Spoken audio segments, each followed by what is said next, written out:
At ang titulo ng mensahe, Hunger and Thirst for Righteousness. Hunger and thirst for righteousness. So magutom at mauhaw para sa katwiran. Tayo po'y manalangin, banal na Espiritu na nagsisiwalat ng katotohanan dahil ang salita ay makapangyarihan at ikaw magsisiwalat ng kapangyarihan na nasa salita. Sa iyo ang kalwalhatian, Ama, sa pangalan ni Jesus, at ang lahat ay nagsabi ng Amen. Kaya ang buong Biblia po ay, ang tawag dito ay Word of God. Hindi po bahagi ng Biblia ang Word of God, but the Holy Bible is the Word of God. Salita po ng Diyos ang nilalaman ng 66 books. Kaya kailangan ito po ay ating pahalagahan at kailangan ito ay ating pag-aralan, basahin, dili-dilihin, at ating isagawa at isabuhay. So, ang unang bahagi ng katotohanan, hunger and thirst for righteousness. Ito po ay tungkol sa alab, passion.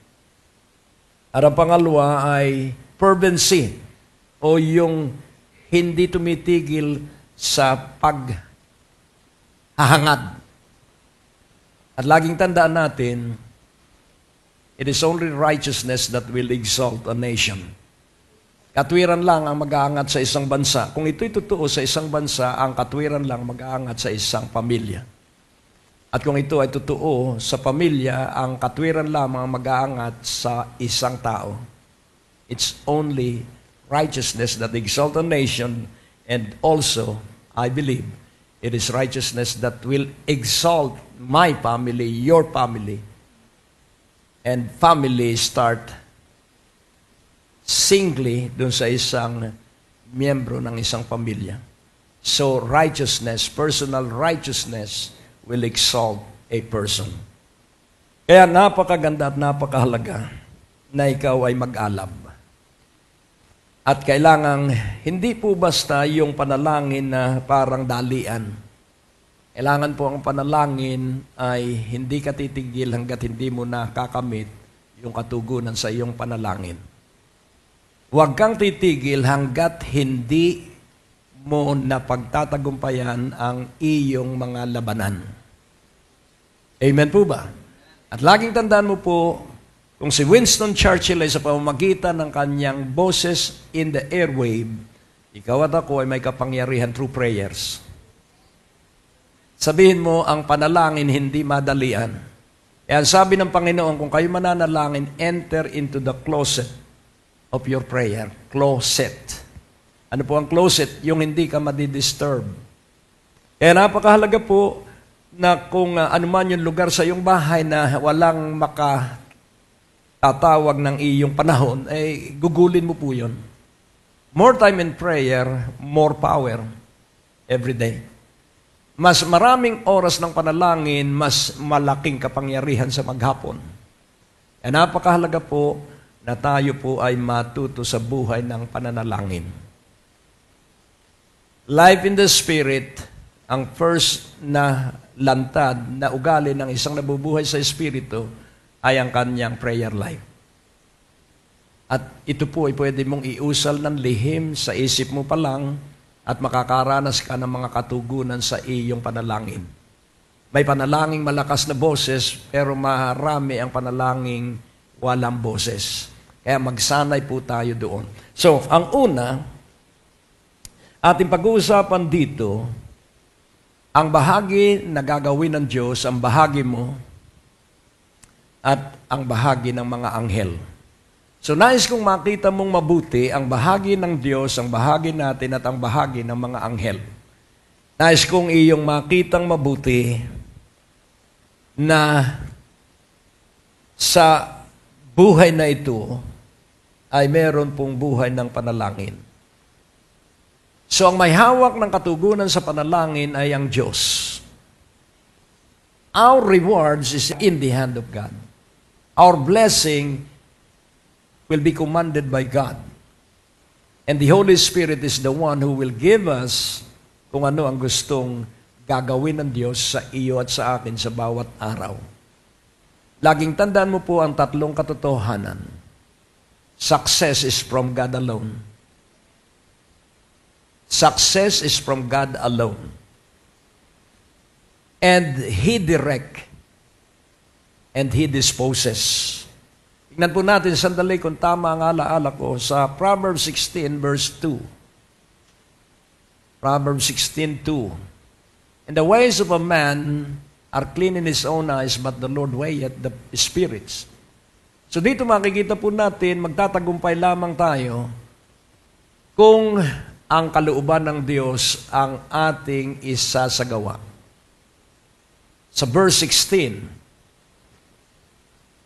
at ang sabi po doon, how much better is it to get wisdom than gold, and to get understanding rather to be chosen than silver. So mas mabuti na kumuha tayo ng karunungan kaysa ginto. Kumuha tayo ng unawa kaysa hinirang na mga pilak. Then sa verse 33, the lot is cast into the lap, but the whole disposing thereof is of the Lord. Who will dispose? Sino po ang magpapatupad? Ang Panginoon. Kaya kailangan ito ay ating maunawaan, our success is from God, and He direct our steps, and He dispose what we are to be given of. Promotion neither come from the east nor from the west, but from on high.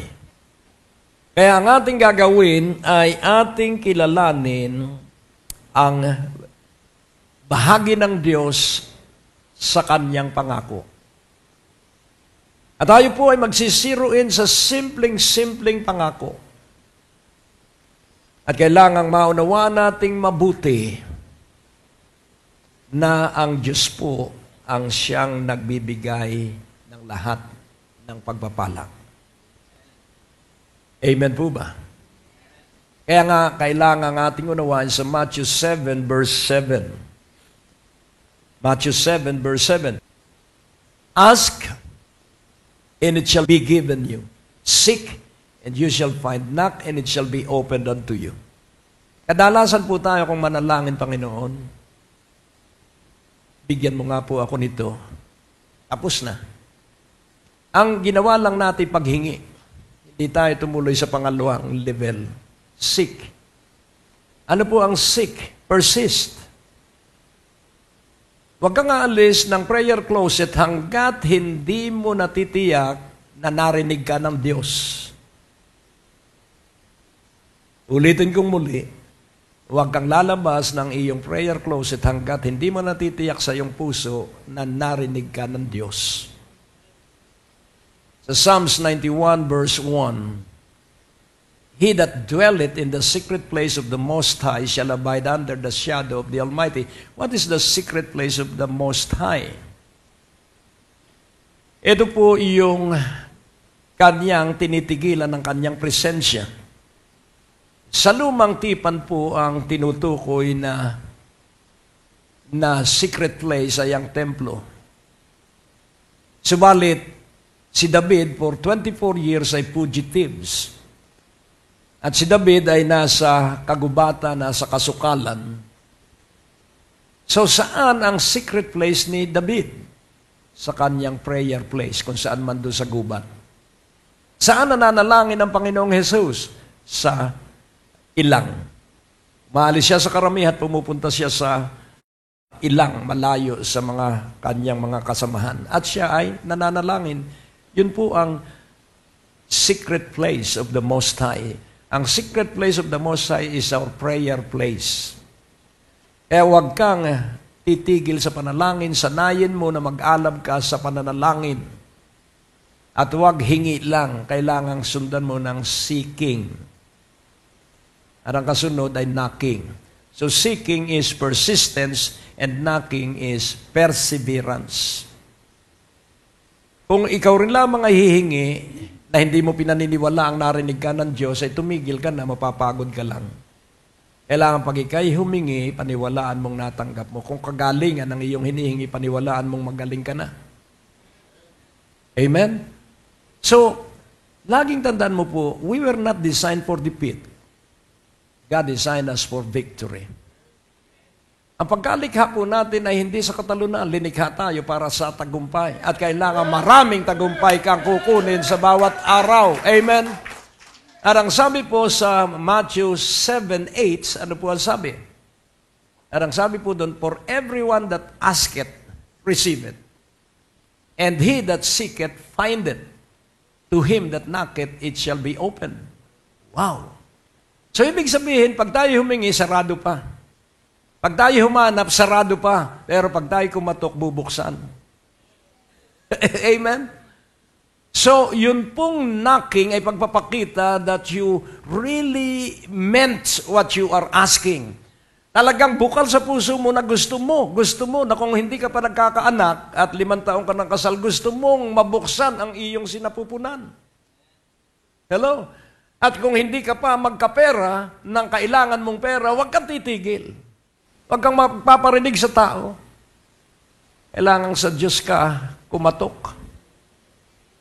At siya ang hihipo ng kanyang kakasangkapanin para ikaw ay magkapera. Tingnan mo uli ang iyong katabi.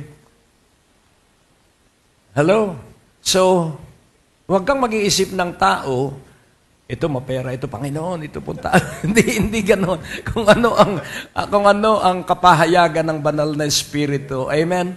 At ang tutulong sa iyo ay hindi mo kilala at hindi mo pa nakadaupang palad. Nameless, faceless. At malalaman mo na mabisa ka palang manalangin. So maniniwala ka na sa iyong sarili. Kailangan maniwala ka sa iyong sarili na ikaw ay malakas sa Diyos. Dahil pag hindi ka naniwalang malakas ka sa Diyos, walang maniniwala sa iyo. Hindi ka po nagyayabang. You are not boasting. But you must believe that you are strong in the Lord. Be strong in the Lord and in the power of His might. Amen? Magpakalakas ka ay sa kapangyarihan ng Panginoon at sa kalakasan ng Kanyang kapangyarihan. Magpakalakas tayo ay sa Diyos. So, for everyone that asketh, receiveth. So, doon sa verse 7, ulitin natin. Ask and it shall be given you. Seek and you shall find. Knock and it shall be opened unto you. So ito po ay isang pagpapahayag ng surety, katiyakan, na pag ikaw ay humingi, ako'y humingi, ay tatanggap tayo. Ibibigay sa atin, ibibigay. So, ang paghingi po at ang paghanap at ang pagkato, tiyak po ang Diyos. Amen? Tiyak po ang Diyos ay tutugon. Tiyak po na ang Diyos ay ipakikita sa atin yung ating hinahanap at tiyak pong bubuksan ng Diyos yung nakasarang pintuan. So sa paghingi, sa paghanap at sa pagkato, kailangang merong verse 8. For everyone that asketh, receive it. Believe that you have received what you have asked for. Amen?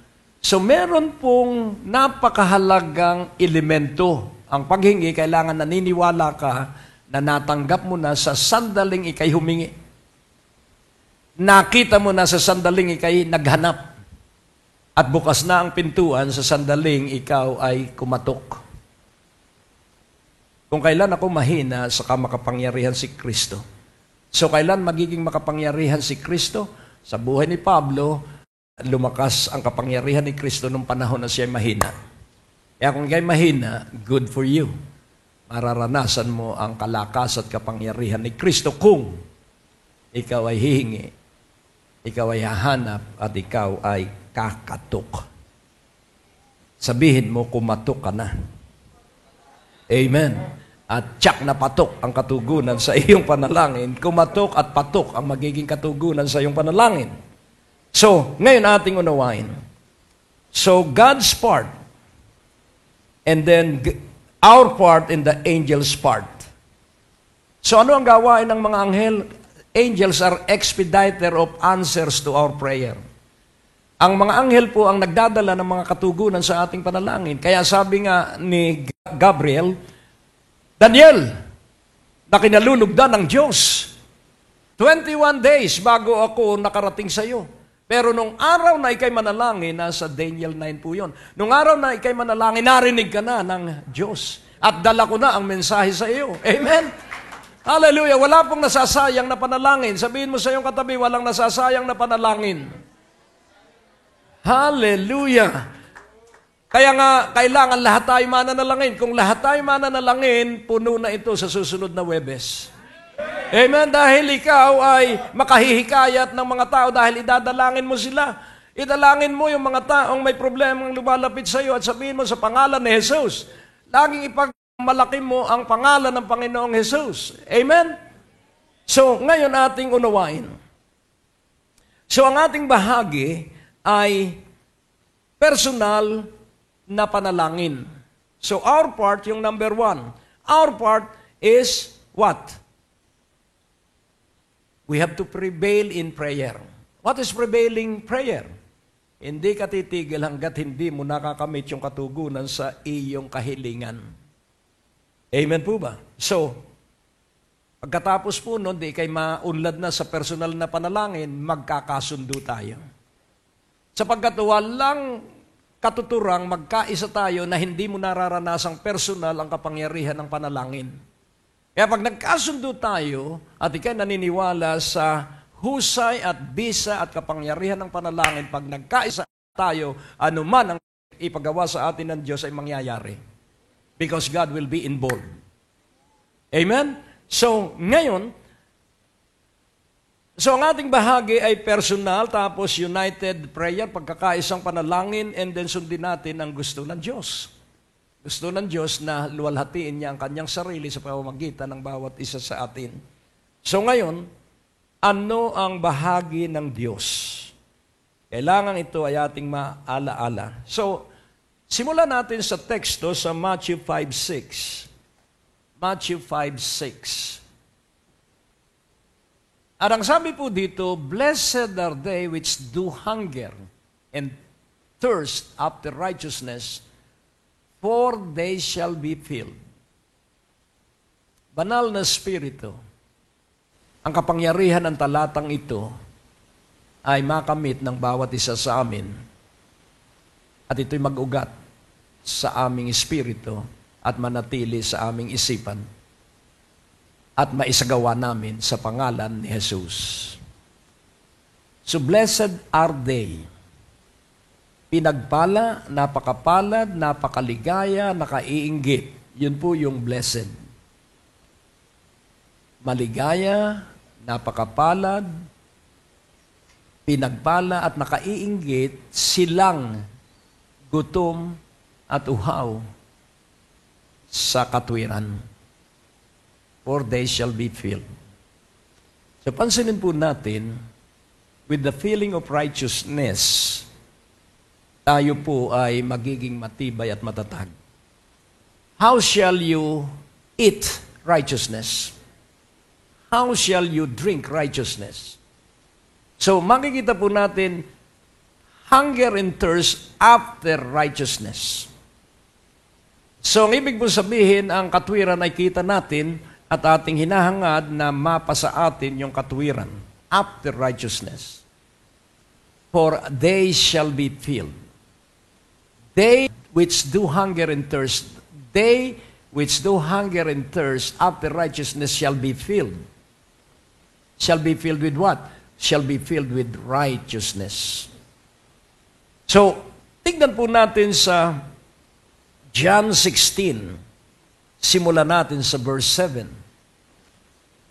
Nevertheless, I tell you the truths. It is expedient. Yun pong expedient ay necessary, nararapat. It is expedient for you that I go away. Mabuti ito para sa inyo na ako'y umalis. For if I go not away, the Comforter will not come unto you, but if I depart, I will send him unto you. So pansinin po natin, ano ang gawain ng banal na Espiritu? Comforter. At paano mo mararanasan siya? Dumaraan ka ng kahinaan, dumaraan ka ng panahong wala ka ng kapag-asa at parang ikaw ay ayaw mo nang dumalo pa ng revival. Then the Holy Spirit is present in our heart. He will comfort us. Go on. Matraffic, maulan, go on. Malilate ako, go on. So, aaliwin tayo ng banal na Espiritu dahil kung ikaw may malate, tiyak na ang nakahanda lamang na mensahe sa iyo yung katapusan. Amen. Hindi, totoo po ito. Laging tandaan natin, basta wag na hindi ka tutuloy. Amen. Basta nagsimula ka na rin lang, ay di tumuloy ka na kahit na ang pagtatapos ay sa ngalan ng Ama, ng Anak, ng Banal na Espiritu. Tapos na po ang gawain. Pero ibigay mo pa rin yung tithes and offering mo. Amen. So, dito, kung hindi ako aalis, hindi ko ibibigay. So, after Jesus' ascension to heaven, from that time on, sa Acts chapter 1, verse 11, from that time on, hanggang sa ulap na pagbabalik ng Panginoon, age of the Holy Spirit. So, our life must be life in the Spirit. And if we live in the Spirit, then we are to pray in the Spirit. Kaya kailangan laging nagtatang, kailangan you exercise praying in tongues. You exercise praying in the Spirit. Wala pong mahusay na theologo.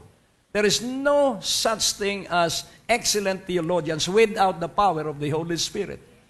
Sila'y kumakalimbang lang na batingaw kapag hindi sila puspos ng kapangyarihan ng banal na Espiritu.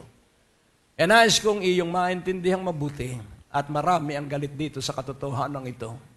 Dahil ang kanilang pinakikilos ay yung kanilang intellect at wala silang karanasan sa himala ng Diyos, wala silang karanasan sa signs, wonders, and miracles. At ang mga ganong mga Kristiyano ay marupok at mahina at madaling magmura at humusga. Verse 8. And when He is come, He will reprove the world of sin and of righteousness and of judgment. Ano po yung reprove? Rebuke.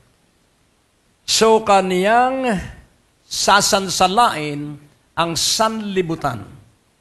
Ano ang nasa sanlibutan? Kasalanan.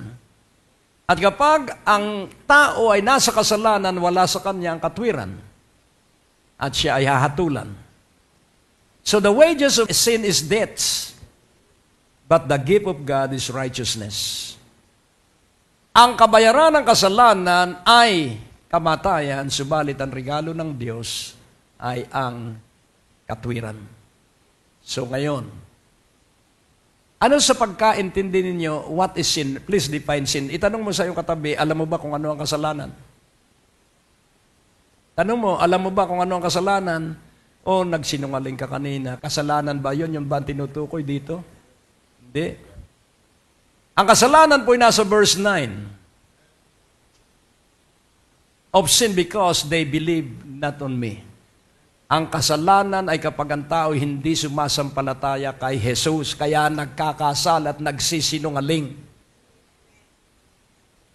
So, sin is defined simply, they did not believe on me. Kaya kung ako'y nasa problema, I believe that in the name of Jesus, I ask the Father, give me this that I need. So I believe in the name of Jesus, that the name of Jesus has all power. Matthew 28:18. So hindi na po siya pangkaraniwang tao after His resurrection. At ang sabi niya sa Matthew 28:18, and Jesus came and spake unto them, saying, all power. Ano po ang all power? Omnipotence. All power is given unto me in heaven and in earth. So He now returned to His former original position as God. So, ano ang sabi niya? All power is given unto me. Dahil kasi natapos na niya yung kanyang ginawa bilang tao. Diyos na nagkatawang tao at bumalik sa dati niyang kalagayan ng pagka-Diyos. All power. Hallelujah. And the Holy Spirit, siya ang nagpapatupad ng pagsisiwalat ng lahat ng kapangyarihan sa pangalan ng Panginoong Jesus. And then, makikita po natin, ibalik natin ng mabilis sa John 16 verse 9. Of sin because they believe not on me. So ano ang kasalanan? Ang tao na hindi sumasampalataya kay Jesus ay nasa kasalanan magpahanggang ngayon. At ang isa pang magdadala sa tao sa pagkasumpa dahil sasabihin nila, pambihira, nagawa ko na ang lahat at ako'y maraming pera, bakit parang malas pa rin ako? Bakit hindi ko makuha ang paggalang ng aking mga anak? Ay ibinigay ko naman sa kanila ang lahat. Ano nga kaya ang dahilan? Sa 1 Corinthians 16:22. If any man love not the Lord Jesus Christ, let him be anathema, Maranatha. Kung ang sino mang tao hindi iniibig ang Panginoong Hesukristo, mapasumpa siya hanggang sa aking pagbabalik. Matindi po ang katotohanan. Kaya kung hindi mo mahikayat ang iyong pamilya, yung iyong mismong pamilya, hindi ka mag-anak, yung iyong mismong pamilya, niibig mo nga kaya ang Panginoong Hesukristo? Hello? So kailangan tanungin natin ang ating sarili, iniibig ko nga kaya ang Panginoong Hesukristo? Sumasampalataya nga kaya ako sa Panginoong Hesukristo? Ngayon, ang magpapatunay at magpapatibay, kasama mo ba ang iyong mga anak sa pagsamba? Ang buo mo bang pamilya ay kaisa mo sa pagsamba? Ngayon, sino ang umiibig sa Panginoon? If you love me, you will love my word. So, ang umiibig sa akin ay umiibig sa aking salita. Pag sinabing all your heart, hindi ka magtitiwala sa iyong bank account. Hindi ka magtitiwala sa iyong sweldo. Hindi ka magtitiwala sa iyong intelligence. Ang tiwala mo lamang ay sa Diyos. Iyo munang isa-isang tabi ang iyong katalinuhan. Isa-isang tabi mo muna ang iyong kayamanan. At ikaw ay direktang magtiwala ay sa Panginoon. Para po sa ating mga radio program, sa DWAD 1098 kHz AM band, Lunes hanggang Biyernes, 6:30 ng umaga hanggang 7:30 ng umaga. Alas 10 ng gabi hanggang alas 11 ng gabi. Ito po ay simulcast live sa ating Greg Durante Ministries Facebook page. Meron din po tayong palatuntunan sa EDS Radio, sa Signal Satellite TV Channel 312, araw-araw, sa ganap na alas 5:30 ng umaga at alas 5:30 ng hapon. Maaari niyo po kaming sundan at bisitahin ang aming website sa www.gregdurante.com. Ikaw ba'y laging nag-i-internet o nagsasurf sa iba't ibang website? Bisitahin mo rin ang aming website sa www.gregdurante.com. Nandoon ang mga maraming preachings ni Pastor Greg na nakakapagbigay ng kalakasan, kagalingan at katagumpayan sa pamamagitan ng salita ng Diyos. Anyayahan mo rin ang iyong mga kamag-anak at kaibigan, mga kakilala, kaopisina at kapitbahay na sila din ay makarinig ng mensahe ng katapatan at kabutihan ng ating Panginoon. It's just one click away. Click it now, www.gregdurante.com. Ikaw ay magpakaligaya sa Panginoon. At yung kaligayahan mo sa Panginoon ay makikita una sa iyong kilos. Ulitin kong muli, pag maligaya ka sa Panginoon, makikita iyon sa iyong ugali. Tingnan muli ang iyong katabi. Pag maligaya ka sa Panginoon, maririnig sa iyong labi yung iyong kaligayahan sa Panginoon. Nakukuha niyo po. Kaya kailangan magsanay tayo na maligaya tayo sa Panginoon. At pag maligaya tayo sa Panginoon, hindi tayo manghihinayang. May isang pangyayari na biglang nawala yung 10,000. Kami ba ay nagsisihan? Hindi. Nawala Anong ating magagawa? Ganong kabilis, nawala. After 5 days, nakuha din. Nasa ilalim pala ng unan, nasa sapnan ng upuan. Hindi yun inilagay doon. Bakit napalagay doon? Kaya nga, yung mga pangyayaring yun ay ipakikita mo kung nanghihinayang ka doon sa 10,000. At pag nakita at rinig ng Diyos na hindi ka nanghinayang, kaya after 24 hours, may taong may dalang 100,000. Bakit? Hindi nanghinayang. Pero after, nanghinayang pa rin ako, Panginoon, paano kaya makikita yung 10,000? At nakita yung 10,000 dahil ang panghihinayang ay tapos na ang labanan. Amen? At ito ang aking pagsasalita, Panginoon, lahat ay sa iyo, pati yung 10,000 sa iyo. Kaya hindi ako malulungkot dahil iyo yon, kaya dapat ikaw ang nagproteksyon. Hindi ko sinisisi ang Diyos dahil ang sabi niya, ang lahat ay Kanya. Kaya iyo yon, kaya kung ibig mong ibalik, ay maibabalik mo dahil iyo yun ay bumalik. So if you love me, sino raw ang umiibig sa Panginoon? Keep my commandments. Amen? At ano ang kanyang utos? Tingnan po natin sa 13:34. At ang sabi po doon, a new commandment. So ano ang kanyang utos? A new commandment I give unto you, that you love one another as I have loved you, that you also love one another. So paano mo maipakikitang iniibig natin ang isa't isa? Through your prayer of petition and intercession. Are you petitioning heaven for the blessing of your neighbor? Alam mo ba ang kailangan na iyang katabi mo tuwing Huwebes? Kailangan kayo nagsasabihan, alam mo, kailangan ko in 5 days. So, you will be uniting in intercession and petition. So, mas maganda pong iyong ipaglaban yung kailangan ng iyong kapatiran sapagkat wala kang sariling hangarin. At yun ay diringgin ng Diyos para sa ikabubuti ng kapatiran. Amen? At mag-exchange sa prayer request tayo. Yung kailangan mo idadalangin ko at kailangan ko idalangin mo at tayo ay magkakaroon ng karanasan sa pagkilos at mabilis ang pagtugon ng Diyos sa ating mga panalangin. Kaya napakaganda po na iyong iayos ang iyong sarili. Be prevailing in prayer. Be fervent in prayer. At yung fervency po ay yun po yung passion. At yun po yung alab. Yun po yung masigasig at masiglang buhay ng pananalangin. At ang gawain ng Diyos, the Father is the source of love. Jesus is the source of grace. And the Holy Spirit is the source of fellowship. So, love, grace, fellowship.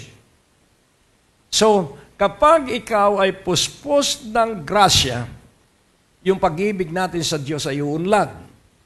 At kapag maunlad ang pag-ibig natin sa Diyos, yung ating fellowship, koinonia with the Father and the Son, ay magiging maunlad. At laging tandaan mo, it is only in the presence of the Lord that we shall receive revelation. Prophetic revelation. It's always in the presence of the Lord, not far away from the presence. Kaya kailangan tayo nabubuhay sa presensya ng Diyos araw-araw. Araw-araw ay sa presensya ng Diyos tayo nabubuhay. Huwag mong ikarindi kung ikaw ay nawalan ng trabaho. Hello? At laging tandaan mo, merong bagay na gusto ang Diyos na gawin mo na hindi mo nagawa nung ikaw ay may trabaho. Kailangang makita natin yung pangunahin sapagkat ang trabaho ay resulta lamang ng pangunahin. But seek ye first the kingdom of God and His righteousness, and all these things shall be added unto you. Pagkain, inumin, damit, ibibigay. So kung titingnan po natin na ang tinura ng Panginoon sa talinghagay, pagkain, damit, at inumin. Ngayon tatanungin ko kayo, meron bang libreng pagkain 24 oras? Na hindi ka na mamamalengke sapagkat pag uwi mo sa bahay, may nakahanda ng pagkain. Ipinagluto ka na ng anghel. Meron bang ganon? Hindi po. Ang bawat pagkain, ang bawat inumin ay may bayad. Yun lang maliit na mineral water, magkano? 8 pag may mga 8 pesos, may 5 piso. At merong 18 pag yung mamahaling brand. So ang tubig ay may bayad. Ang kanin at ulam ay may bayad. Sa makatuwid, so yun po yung pagkuha sa katotohanan. But seek ye first the kingdom of God and His righteousness, and all the money needed for your food, all the money needed for your water, all the money needed for your clothing shall be added to you. Amen po ba? Kaya nga po ating unawaing mabuti, kailangang malaman mo ang higit na lalim ng isang talinghaga, sapagkat ang talinghaga ay kanyang ikinukwento sa kanyang mga alagad, hindi sa taga-sanlibutan. Matthew 13:13, ang sabi niya, ano ang talinghaga? At ang sabi niya, napakaganda po. Therefore speak I to them in parables, because they seeing see not, and hearing they hear not, neither do they understand. So sino makakaunawa ng mga talinghaga? Yung umiibig sa Panginoong Hesukristo. Sinong makapamumuhay sa karunungan na galing sa talinghaga? Yung umiibig sa Panginoong Hesukristo. Amen? So, kung magkagayon, ako'y nagsasalita sa kanila, sa mga pariseyong nakapaligid sa kanya, sa talinghaga. Dahil sila'y nakatingin, pero walang nakikita. Sila'y nakikinig, pero wala silang naririnig. At hindi rin sila nakauunawa. Sabihin mo sa iyong katabi, sa tagal mo nang dumadalo ng revival, dapat mayaman ka na. Ano ang susi? Love Jesus every day. Ano ang susi? Believe Jesus every day in all circumstances. At ikaw ay magtatagumpay. Amen? At ako'y naniniwala na mahal ka ng Diyos. Sino ang kausap ni Abraham nung gugunawin ang Sodom at Gomorrah? Sino ang kausap ni Moses sa burning bush? Sino ang kausap ni Joshua nung siya'y patungo na sa AI? At laging tandaan natin that we are surrounded by the heavenly host, hukbo ng buong langit. At itong hukbo ng buong langit ay binubuo ng mga mabubuting anghel. At itong mga anghel na ito ay nakakarinig. Pinakikinggan ang ating usapan. At ang Diyos ay uutusan sila, hindi mo mauutusan ng anghel. Ang Diyos ang mag-uutos sa anghel. Sa Malakay 3:16, kaya kailangan ang kwentuhan ninyo sa bahay ay madalas. Ano ang sabi rito? Then they that fear the Lord spake open one to another, and the Lord hearkened and heard it, and a book of remembrance was written before him for them that fear the Lord and that thoughts upon His name. So sino raw po ang may takot sa Panginoon? Yung iniisip ang kanyang pangalan. Hello? In the name of the Father, in the name of the Son, in the name of the Holy Spirit. So what is fear of the Lord? Reverence.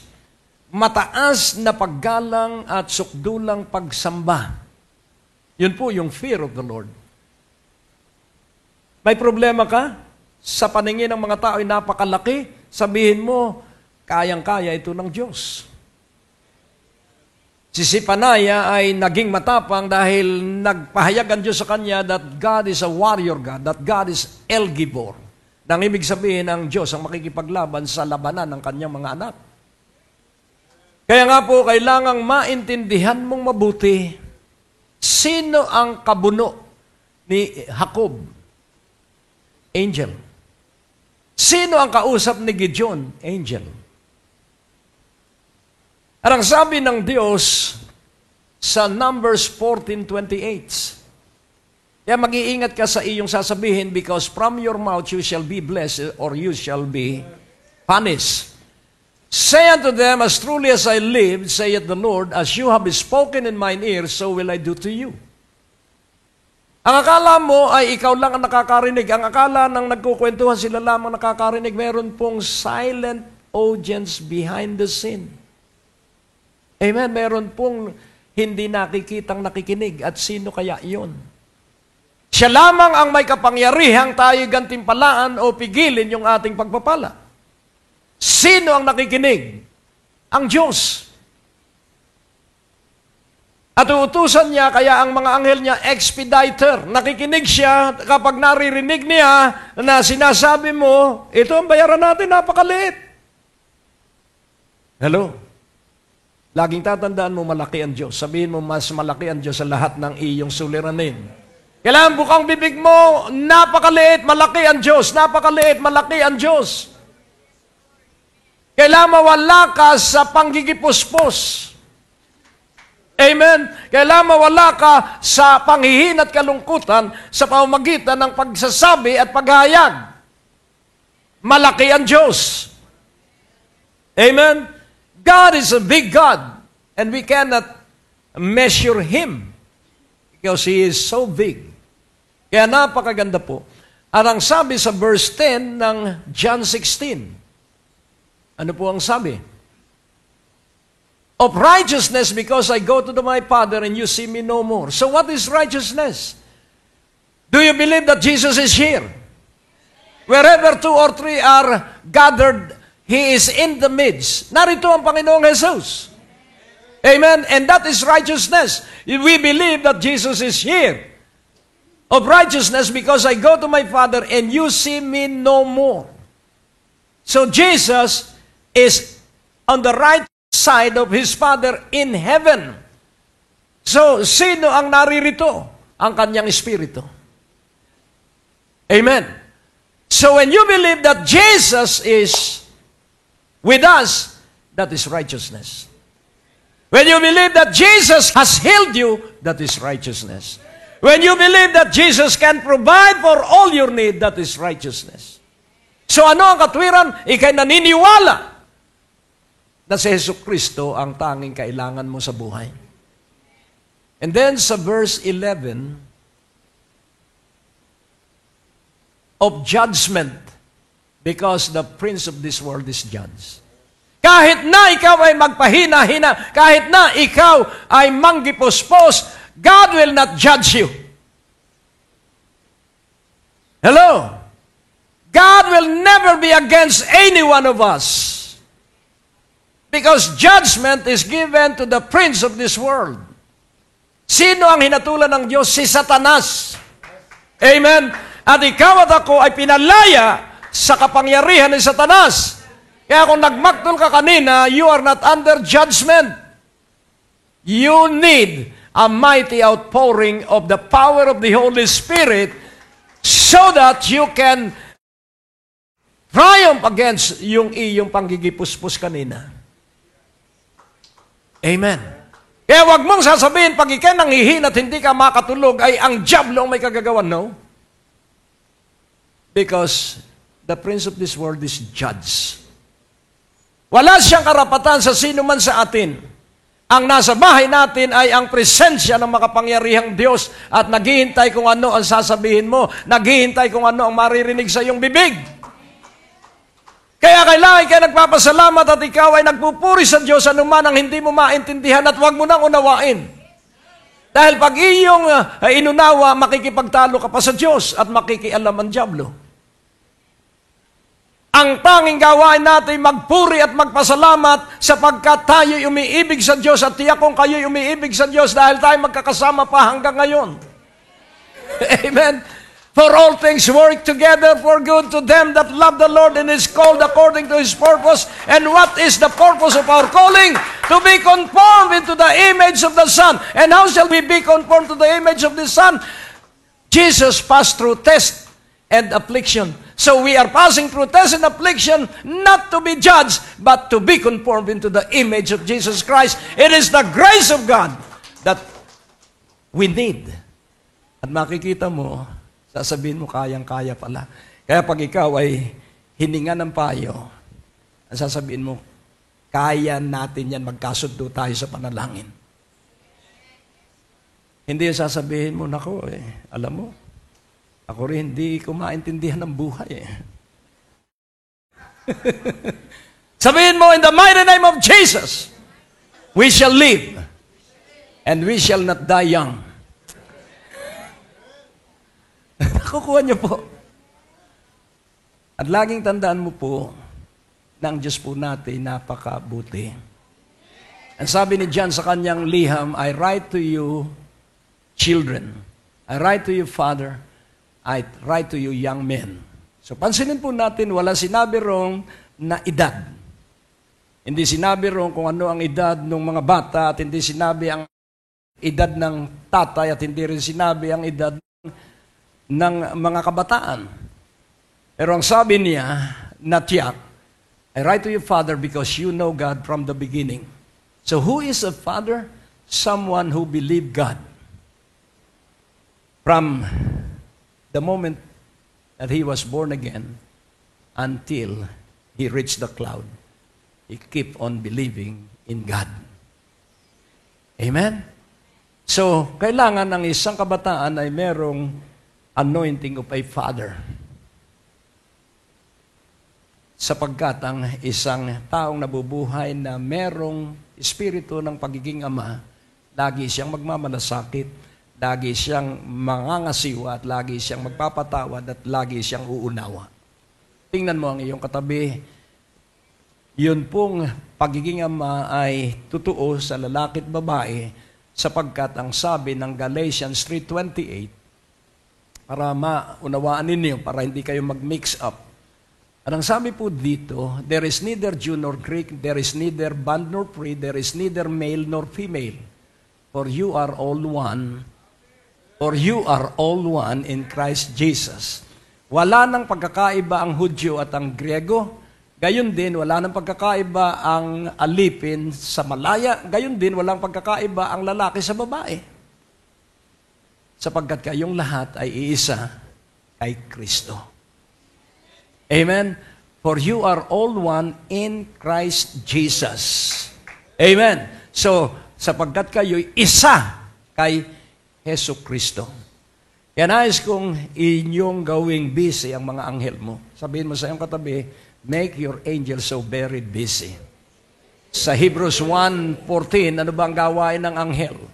Hebrews 1:14, are they not all ministering spirits sent forth to minister for them who shall be heirs of salvation?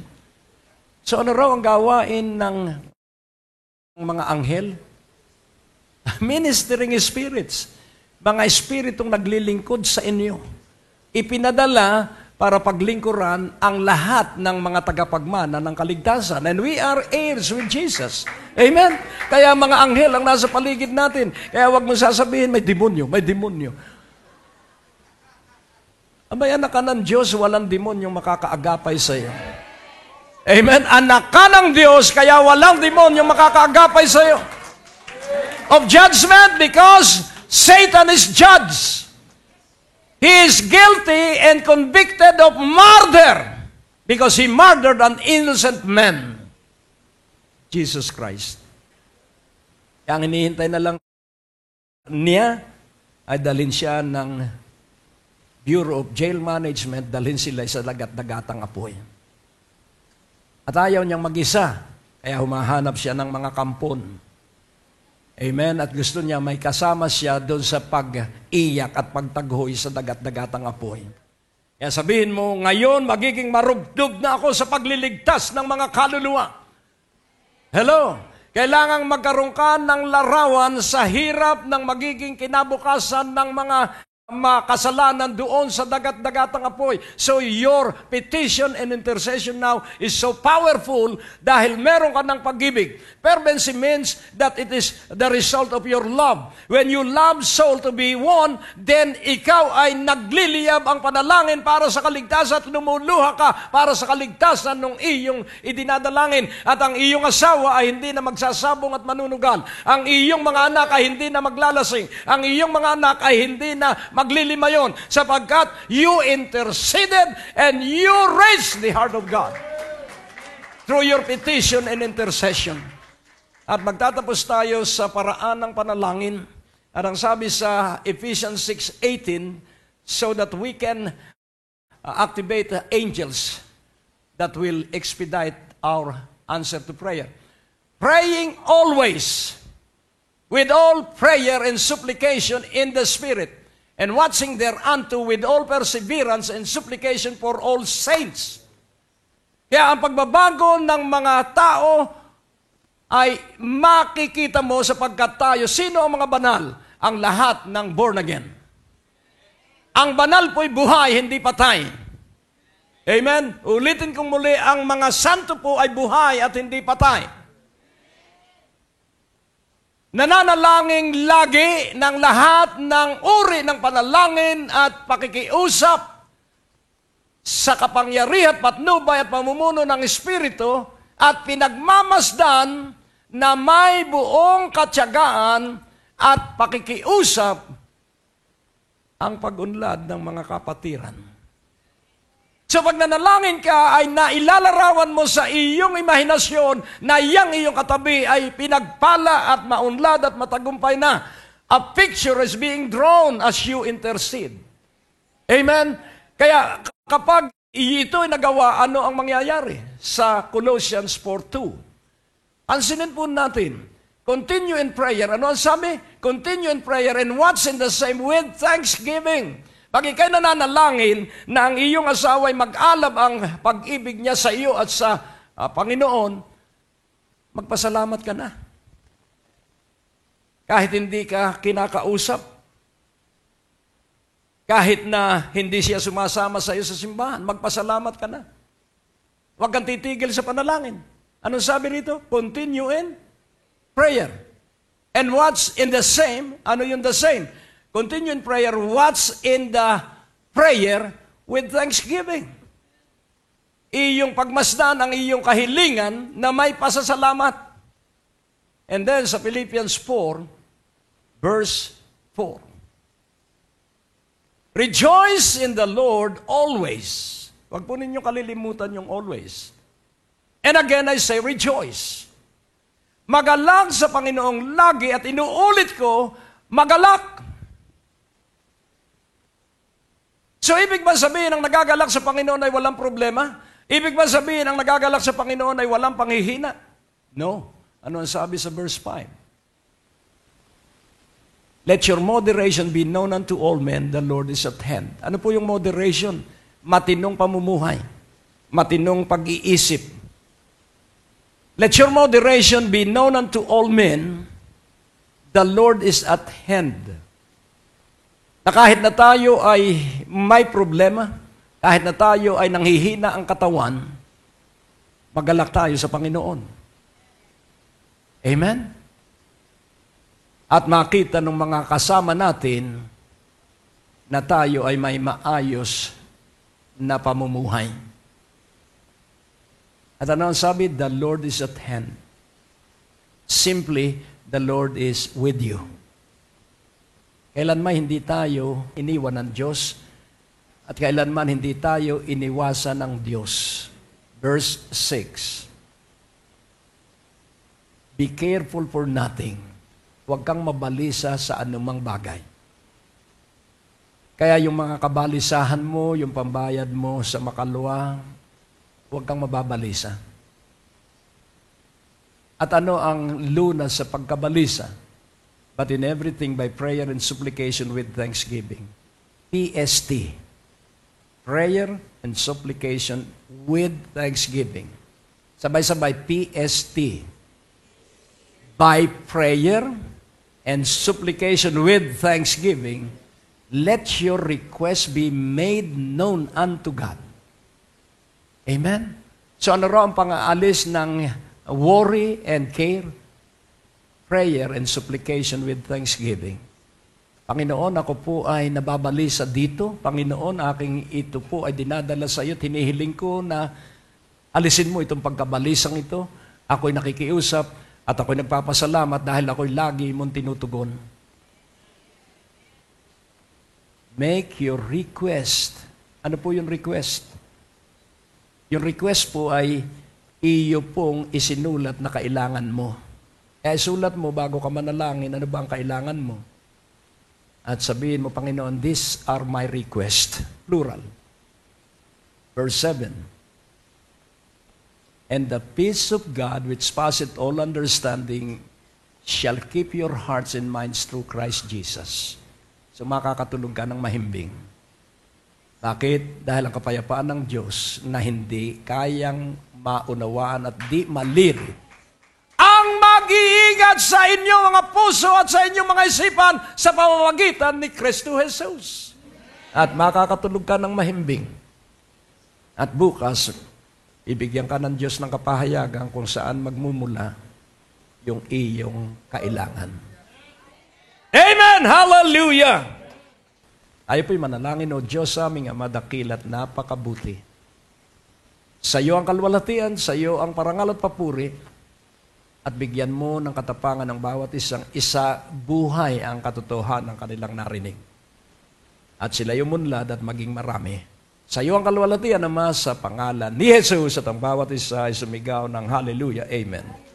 Ikaw ba'y laging nag-i-internet o nagsasurf sa iba't ibang website? Bisitahin mo rin ang aming website sa www.greggorante.com. Nandoon ang mga maraming preachings ni Pastor Greg na nakakapagbigay ng kalakasan, kagalingan at katagumpayan sa pamamagitan ng salita ng Diyos. Aniyahan mo rin ang iyong mga kamag-anak at kaibigan, mga kakilala, kaopisina at kapitbahay na sila din ay makarinig ng mensahe ng katapatan at kabutihan ng ating Panginoon. It's just one click away. Click it now, www.greggorante.com. Pag sinabing all your heart, hindi ka magtitiwala sa iyong bank account. Hindi ka magtitiwala sa iyong sweldo. Hindi ka magtitiwala sa iyong intelligence. Ang tiwala mo lamang ay sa Diyos. Iyo munang isa-isang tabi ang iyong katalinuhan. Isa-isang tabi mo muna ang iyong kayamanan. At ikaw ay direktang magtiwala ay sa Panginoon. Para po sa ating mga radio program sa DWAD 1098 kHz AM band, Lunes hanggang Biyernes, 6:30 ng umaga hanggang 7:30 ng umaga.